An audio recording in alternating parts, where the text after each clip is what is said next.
going. So, Jake, how you doing? Yo, man, how you be?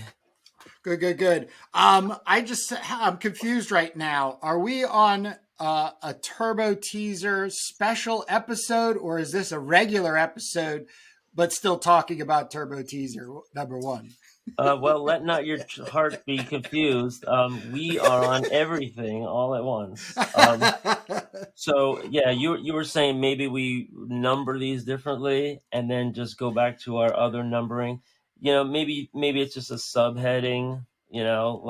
AKA turbo number, whatever. If you want to keep those numbers right, I don't imagine anybody would ever want to binge these and keep all that straight. But but this is our process, and if you want to make a distinction, instead of working on internal pages like I'm doing here, we're going to switch over this episode and make a turbo. I'm gonna be doing a back cover, and we're finishing up this turbo teaser, which we have here, and this will be our first kind of like sample for our comic that's in finished format with full dialogue and everything, and black and white splendor. I gotta say, you're really doing good grays tones here. Thank you. So all we got to do is just do this page right here. This can move up to the top, and here we'll have a design that I'm going to be doing now that is going to be mostly lettering, but I think I might have like a little image in there to silhouette. And we'll talk about our rundown. I want to tell you about something I saw on TV or a movie, and I wanted to show you a little recap of the last convention I was at, and that's all I got. Just two little items, and then and whatever you got, and we'll wrap up. So before we get going, though, hold up. Yep. To complete the turbo teaser, you're going to be doing right now the pencils, which I am willing to ink, so don't feel like you're out on your own. But this is the back matter, page 8 of our turbo teaser. So we're going to be discussing the text on the back. But then the other thing is that you and I have already gone through in one of the special episodes, the last special episode, where we finalized the text blocks. When are we going to get the formatting of those text blocks, and how are we going to divvy the responsibilities of getting the inking, lettering, hand lettering? Because we're doing hand lettering. Right. So the question is, am I going to do the lettering and the little balloons and the narrative boxes? Yes. Are you? Okay. I'm happy to do that. No, I'm not. I'm not asking you to do it. I'm asking, when are you going to have the design element of the words in the boxes? Oh, you mean because the formatting still has to happen. I'm just saying.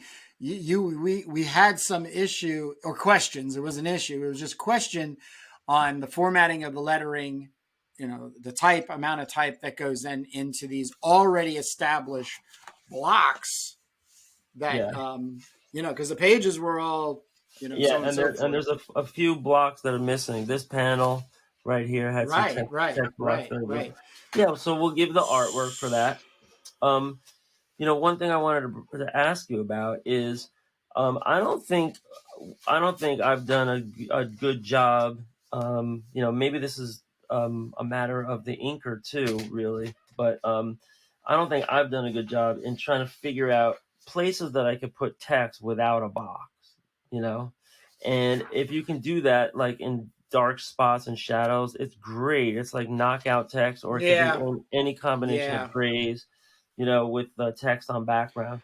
When it comes to, combining text, titles and text, I think this is really important to do. And I didn't do it in this comic. Everything is just in a balloon or in a box with a hard outline. And I was even wondering, what color should the boxes be? Because you can do knockout text in the boxes too, instead of dark or black or dark gray text in the box, right? So to answer your question, the text is going to be a separate layer. So we're not adding the text to my completed ink pages. We're going to format each of the areas where the blocks of text are going to be, print them out, then Lightbox or whoever's going to take care of it, how they're going to take care of it, scan the final handwritten text blocks, then that will get photoshopped as a layer on top. So it answers your question, my fine feathered friend, that you can then invert the box into a black and then white text. Right. Or you can make the text gray, or you can make the background gray, and you could have any value from I'm fine with any of that Photoshop funnery, but I'm also just asking that we do the hand lettering, however well it comes out. Yeah, definitely. I think that's a big thing when it comes to determining yourself from good comic book making and bad comic book making. So who's doing the lettering? Me? I am. Okay. I'm not gonna, but I am going to put on you some editor type or publisher to the printer type pressure that I want to see this turbo teaser out by the end of the month. Oh, well, yeah, so then it's a time thing. Because it also brings us back to our conversation in Too Many Irons in the Fire and what are our priorities, which is Turbo Pit Fighter. But at the same time, both of us have this ADD thing where things get exciting and we want to talk about B movies and other comics, and we want to do all these other things to also bring value to our podcasting content. But the reality is we got to finish this fucking teaser so we can get it into people's hands so we can hear what the hell they have to say. What media do you think the lettering should be done with? I'm thinking I could blow it up and right from the printouts that we're playing with, and just you could almost use a Sharpie if it's blown up, and then you just blow it back down, right? Yeah. I mean, if I did it, I would do it to the size. I do the originals right now, inking 13 by 19. So I have no problem in printing them out as I do it 10% gray on the paper that I use, and then just take a pen and then hand lay it. And then once I scan it, it's to the spot that it's going to get layered on top of, and then you can do your tomfoolery of photoshopping how you want the effect or whatever it is it's going on. Leading, spacing, even that can all happen. So my bigger concern is you don't have a lot of time. I do, but you have an insane amount of expertise in lettering, though. I'm a layman when it comes to lettering comics. You have expertise, and I don't want to get caught in the crossfires where when I finish lettering, you're like, this sucks. Right. And I'm going to letter it. So we got to waste our time. So. Maybe we could agree that we need to start the process with a format test, right? Yes. And so maybe right here, right now, I can Sharpie some 1 page worth of dialogue. Maybe not the first page. Maybe I'll pick a second, later page. So if in case it's a little rough, we hide it in the later pages. But let me do some of these right now. And so what I would just do is, I'm supposed to be doing the back cover, but let's just do the one. Let's just do the one page of lettering, right? And it's which page? How are you going to do that with? I mean, you're going to do it to like that size. Which page has the least lettering? This one right here, the splash, right? Okay. So this is page 2, right? And we have all that right here. If I sent you scans right at the end of this, are you going to be the one to scan the art and bring it into Photoshop high res? I can be. I mean, like I said, we're in a weird place where I'm ultra concerned about the ability to have readable text in these blocks, because some of these blocks seem to be at 13 by 19 just enough size to put in blocks of text that would be readable at 11.2 font size. Right. So, like, I mean, well, I found this page too only has 2 boxes, and I think we might be adding these. I'll do them too. So here's what I would do. I would just make a mark here and a mark here, right, and just kind of dent the page a little bit, and then put a ruler through this, and then you have your proportion of your box from here. Where'd it go? From here to here. But that text block right there, we're not using because it has been justified, and it has the rivers of white. Yeah, good point. I'm fixing that, definitely. So I would assume you would be taking my scanned pages and then photoshopping in like a whiz bang or whatever as a default layout version of a font, to then print that out in whatever and then render the hand type.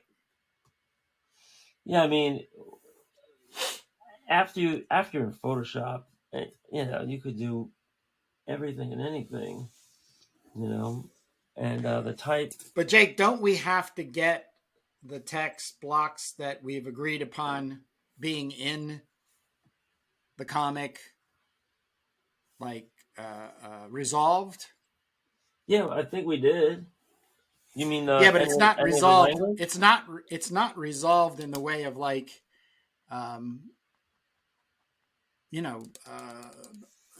being on page right now. Like you still have them on those pieces of paper that are 20 something years old. I'm asking, are we going to get them into a Photoshop, format to the original pages that I have inked? Yes. Well, we need high res scans for that. And I think we always... Can't you type it in? Can't you just retype each of those blocks into Photoshop on top of... No, we're using hand lettering. We're hand lettering on top of it. I understand that, but I'm going my methodology, which I apologize for not explaining prior. What I do for my own hand lettering is I use a generic comic book type of font, and then I play around with it in Photoshop in the box. Then I knock the art away and print out at a very light opacity on working paper, cardstock, and then I hand letter, scan that in, and then stick it as a layer over the top of the original art, do a multiply layer, and then tweak it a little bit by each little block in order to compositionally make the whole page sound.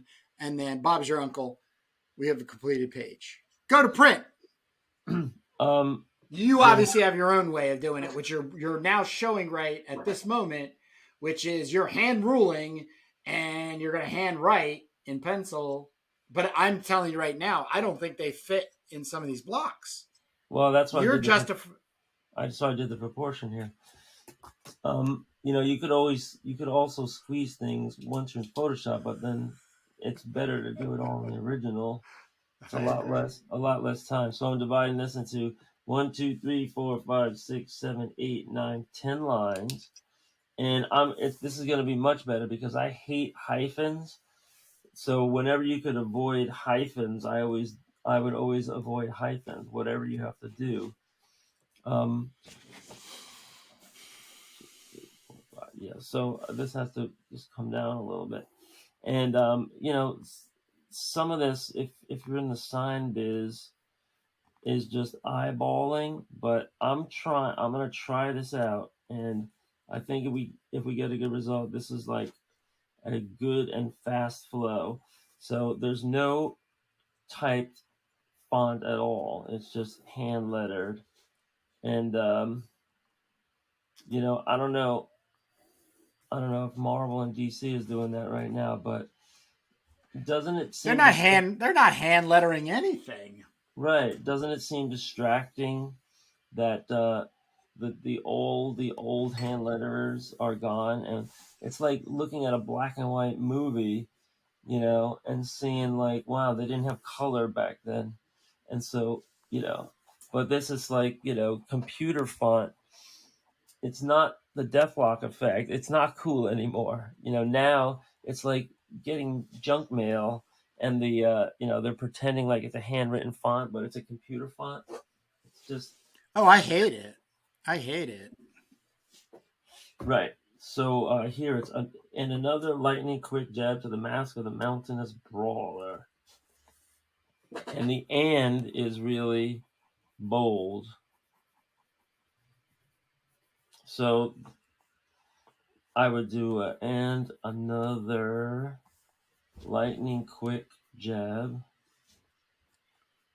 Yeah, this will all fit here. Quick. Because then I want to bring mountainous up.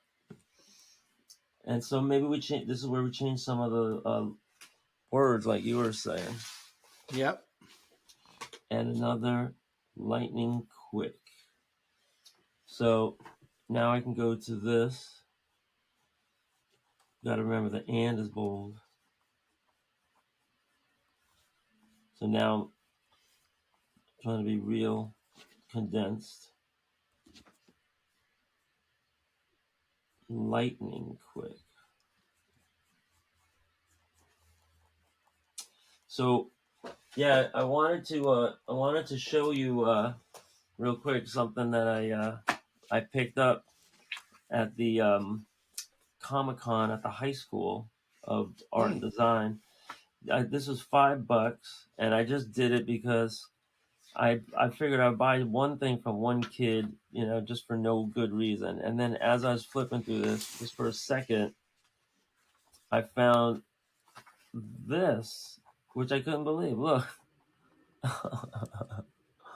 What's that? Right here on page like 11 or something. Come at me, bruh. And this woman popped out muscles from a high school kid. How about that? And then she's bopping this spoon around. This kid just took, I think this might be their class assignment or something. They just took sequential art and they made this thing. So apropos of nothing, I wanted to tell you, like, it was a very cute event, and they had pros in one, pros all up and down the line, tabling right next to high school kids. That's super cool. Best kids in New York City, and that was an example. Yeah, and it was a good experience. I think I spoke about the educational aspect of it. For kids to learn how to transition to the business, and at the same time, it's showing them. There was even a lecture about like the hardships of the business from people that have been bouncing around Marvel and DC for a while.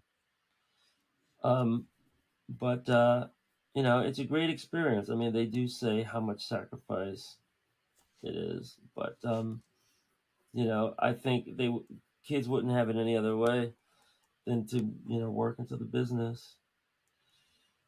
So we're gonna take out mask, jab to the mask, and then we'll just go exclamation point here. Now we'll squeeze in the mountainous brawler. So now I'll go to the darker pencil here, jab to the mask.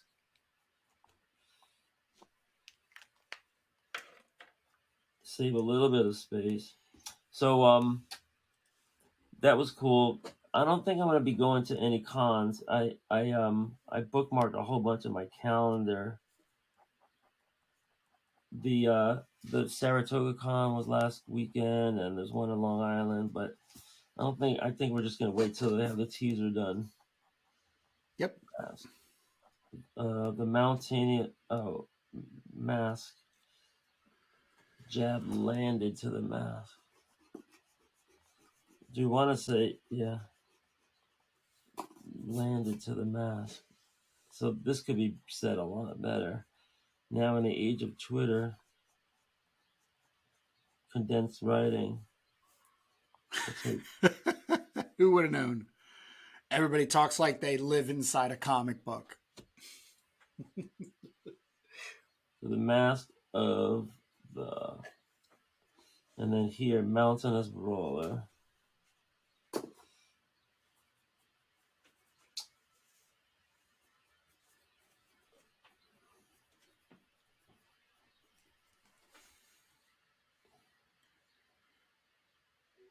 This Turbo, the upstart challenger. Turbo.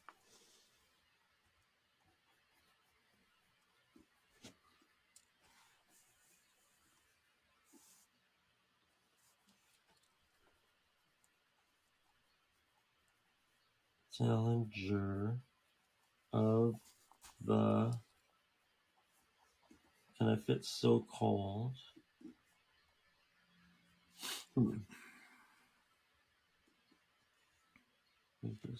So-called, yeah. So, I also wanted to tell you about this great movie that I saw, and you might want to jot this down, but it's called Hundra. It's been there, done it. You mean you knew about Hundra and you didn't tell me? No. Oh, I'm sorry. I'm sorry. No, I'm sorry. Oh, it's a female Conan the Barbarian from Italy. So you've been holding out on Hundra for me? Oh man! So I saw the whole thing beginning to end, and like I'm like that's as good as it gets, because on those budgets, and a lot of action, really, rolling around and fighting and stuff, and then they had some sexual situations, but not with like you never see Hundra herself in it. It's always like other cast characters. And then did you see the other movie that the actress, America 3000?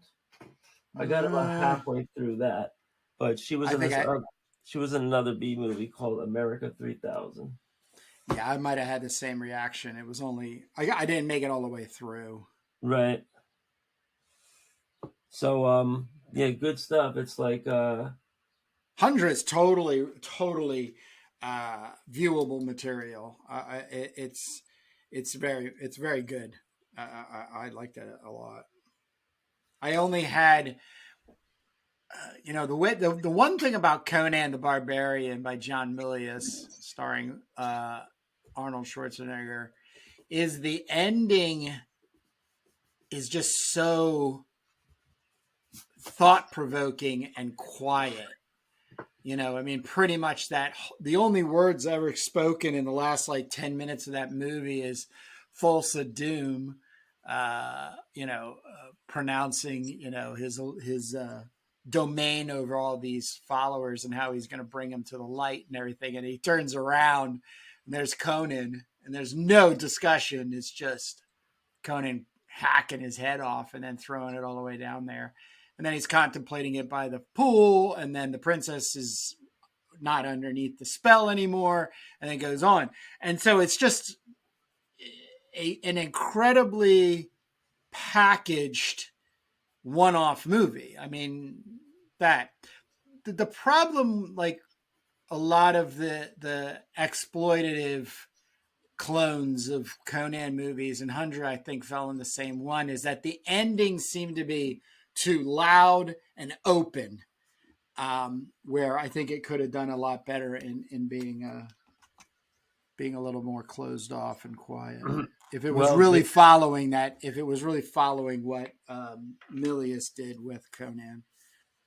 Yeah, so if people don't know, the plot is that there's a race of like Amazon warrior women living out in barbarian times, and the men are like the enemy, but they also must bear the indignation of being impregnated every once in a while so that they can keep their race of women going. And do they say what happens to little boys in that situation? No, I don't believe so. I don't. They Right. might have, but it's not. Right. Well, it was a cutthroat time, so who knows what would happen. But in this world, she had to mate with a man, and so she finds like this ogreish kind of guy that's like burping and belching, and he's fight. They're fighting, and then she just like has him take her, and they go through all that. Really interesting movie in that sense, because then again she tries to have a baby with that good-looking guy, right? And the like the doctor that's like helping the poor or something, Yeah, and it looks like yeah, Tom yeah. Jones, right? He didn't have a wife or something, but he was a priest. I forget, but the antics ensued, man. It was really interesting, and it reminds me of an article I read by a woman who had a problem with the way strong females are portrayed. And she said like there's like three main things, but like first they're like built like the She-Hulk, and they have abnormally strong power, and it's just like unrealistic. And then like some stories where women fight back, like any Quentin Tarantino movie, the women just fight back, like karate experts, beating men twice their size, right? So that's unrealistic. But they said, basically the point was like strong characters use their wits, and they use their survival skills, and they do have to make tough choices all the time as a woman, and that they never portray that enough with characters. You would imagine, especially B movies, which has the most shallow characters. But Hundra was very interesting, in that regard. Plus the fact that they had low budget action. Like, what could you ask for more? Like low budget action and an actual story. Yeah, yeah. So yeah, so it was really weird. It was kind of like a one-off for me, seeing movies like that had that kind of like depth. And yeah, so that was my report about that. I just wanted to share. I had Thank you. showed you the little booklet and the Hundra update, so that's all I got. I did see a cool YouTube video documenting the history of Warlock in the comics, and it starts off getting people's attention by mentioning that Warlock is just now going to be appearing in the movies. Oh, I saw the same thing. I did see the same thing. I thought it was pretty interesting how they brought that around. Yeah, now that looks like a great podcast, and that looks like they have other good episodes, which I'd probably love to see if I have more time to geek out. But basically, it starts out with Kirby and Stan Lee, and basically Jack Kirby. They invented a character called Him, and they portrayed him as like this creation with like religious undertones and otherworldly undertones. And then Wasn't it Jim Starlin that well, was really expanding upon I'm it? talking about Kirby's heyday, when he's pumping out characters in FF, and Right. he created Him. And then they showed you in this little documentary on YouTube podcast, which I should have written the name down of to plug, but he does use close-ups and quick cuts and sound effects and like dramatic storytelling. and very high production value, very good, very nerdy on the comics, and very good production values. So they tell you that Jack Kirby, he leaves Marvel, and these characters take over. Rich Buckler, not Rich Buckler. It ends up with Starlin, but it went to Gil Kane and a writer, I think Roy Thomas, that took it into a very weird direction, and they were explaining Roy Thomas is Catholic, and when Starlin gets it, it's the Jesus motif. Right. And when Starlin, and he was always like that, and he was like Godspell, and then when Starlin gets it, they just kind of, say Starlin was a Vietnam vet that had experimented with psychedelics, and, so his philosophy was crazy, but he was also on the outs with Marvel. And I think they said Starlin had a record, but a criminal record. I don't mean to say like a rock and roll record. But yeah, and there was also like all these other kind of references, about religious beliefs, and they I think Roy Thomas tried to make something in the image of a Holy Spirit or something, really, really weird stuff about how it was just kicked around, and then it ends up with Starlin. And they said Starlin's first comic, his first audition comic, he created Thanos. That was Starlin's inaugural Marvel comic. They filled in on Captain Marvel, and he created Thanos, like 1970 or something. So that was his first comic. He created Thanos. And then, so he developed Warlock, and there's great art in all those comics, a lot of psychedelic stuff, like Doctor Strange type stuff. And, and it finally ended up in the movies because Thanos became such a big character. They got so much out of the Thanos character. So you have to wonder if Starlin is seeing any money right now. Yeah, he is. From that. I saw somewhere where they... How much? Yeah. Oh, I don't know. So if you look at this new movie, Air, about Michael Jordan, and they don't actually show Michael Jordan, but about the sneaker and everything. It was Matt Damon and Ben Affleck, and I just saw it last night.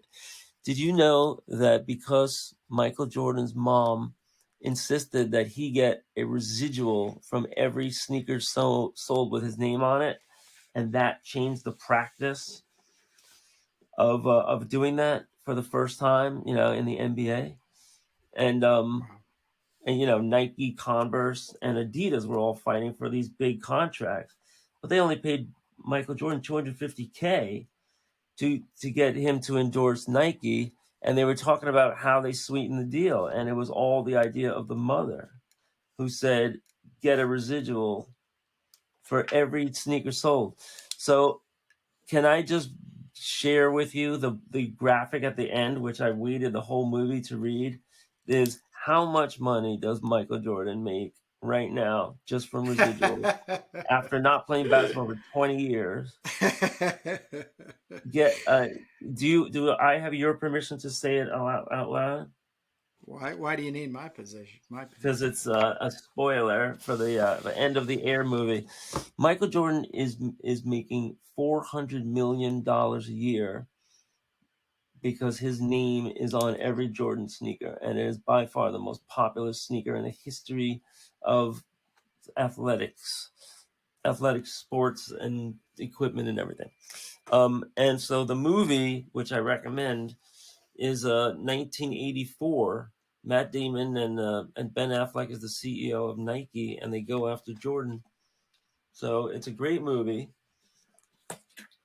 But in the end, they tell you that Air Jordan sneakers make $4 billion a year, and that means Michael Jordan is getting 10% personally off the top. Good for him. So for folks just like thinking about how much is Thanos worth if it's used in the Marvel Cinematic Universe? I can't believe you Right, went around this way. and there was at some point Marvel Comics and whoever owns it now negotiated how much Starlin was going to get, and that may be the prevailing wage based on an example like this where all these characters from the 60s and 70s. So are you calling Jim Starlin the Michael Jordan of comics? I'm dying to know if the writer or the editor on that book get any money, and how much does Jim Starlin get? I think the public needs to know that, because creators need to know how much the biggest bad guy on the biggest Marvel Cinematic Universe trilogy in history and the motion picture history has ever happened. And so he's only one character, but Jim Starlin drew and thought of him, the name, everything, like right on that page. So what? And Marvel owns it.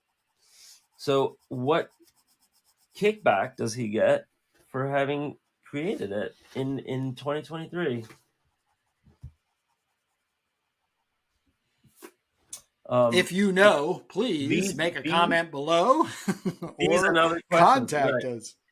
Right. I mean, it might be a Google search away, but that's the problem when you're in the middle of a podcast. So real interesting stuff. I'm glad we caught up with the rundown. So, Kurt, why don't you talk a little bit about the release of the teaser and the printing job that you're going to do after the last page is laid out? Well, it's not only the last page; it's filling in all of these little blocks of text too. So, but then what happens? Yeah. So just so everybody knows, Jake wrote 6 issues back in late 90s, 1990s, that is. And then we were working on stuff all going on for time until life took its courses individually for us. And so the pages, the first issue was all penciled, lettered in the process that we showed in the last special episode in the making of the Turbo Teaser #1. But the idea is to get printed material in people's hands, because we're not selling these as digitals. We're not going to have all the pages up somewhere so you can just read them. We're old school comics, and we're going to our graves as so. So I had come up with the idea of just taking 2 11 by 17 pieces of cream colored paper, which can go through an Epson Workforce 7840 model, lay out the pages and have something here that, like I said, gets it in the hands of the readership, comic book fans, whoever. But more importantly, creates this artifact, because we'll have them signed by us. It'll have a limited feel, because it's going to be based on how many I can print out based on time and such. Well, but it's really, printed as we go. We'll keep a count. But, we want to get them primarily to people who are out there doing basically the same thing as us, which is making comics and trying to get other people to get, involved, if you will, or at least become readership. So, our channel is definitely about that in the sense that, not only are we just trying to hog up the bandwidth on the internet to show off our comics, but, we want to talk about other people's comics, and we want to talk with them. Go and look at our Robin Ator interview, and then Jason Sandberg with his Jupiter. We did that, which I believe next week, the 21st, I got to confirm with Jason. He's going to do a follow-up interview with us for the ending of his Indiegogo. I got a bunch of these to show you too, that I got at the last con, because all these people are willing to be on a podcast anytime. Of course. So, of course. you know, Who wouldn't? the meeting of people is great. You find out what the other person's doing in comics, and you both share, and then you compare notes. And then sometimes there's some stuff you could do together, or else you could just trade merch or whatever. So, you just have a network going, and one day, somebody might be able to do a collab with you, or maybe they introduce you to somebody, and you always have connections in the biz, and try to make it as good as possible, quality wise. Sure. I mean, sometimes you come across somebody and it's not your fit, right? Sometimes you don't do, we don't do manga-ish stuff, that's all cool. And, whatever you do, find common ground on, take it as far as you can, let everybody get something out of it, but create a good comic, at least attempt to create a good comic and make a document of it. So, we also have an educational aspect because we're both basically art teachers. I teach middle school art in the Bronx every day for 16 years. And Kurt, go over your teaching history. Well, I've done workshops primarily for, I haven't done them in a while. COVID kind of put the kibosh on that. But I have become more and more interested in using the internet in order to get individuals inspired. What I toe a line in art education is just do it. If you want to make a comic, just start making it. Take some paper, fold it in half, a couple slices, start here, make your cover, turn the page, just start making. Forget about Marvel standards, DC standards, getting published, blah, blah, blah, blah. Just start making it. But here's, I think, the bigger part of it is if you run into some question, jump on YouTube and ask the question. I'll guarantee you're going to get a dozen suggestions and videos. Maybe we're going to be one of them.